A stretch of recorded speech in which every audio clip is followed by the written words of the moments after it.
አትሄድ ይሄን አትሄድ ከኋላ አጣሽው ብቻ ሳይሆን ዛሬ ያገኘሽው ምን ይጠይቃል። ከተዋወቅን ጀምሮ እንደዚህ አይነት ደስታ ፊቱ ላይ ይችላል። ቁርስ አብረን ነው የምንበላው ብለኛለች። ቁርስ እኮ አብሮ ያደረሰው ቤተሰቤ ሲበተን ማየት አልፈልግም። እባክሽ በተሻለ መጠን አግሽ።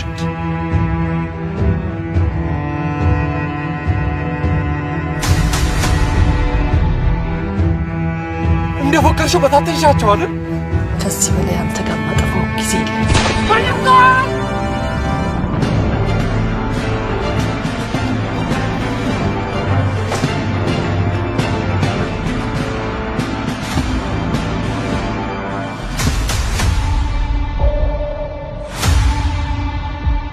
ደግሞስ ወንድ አይደለ እንዴ?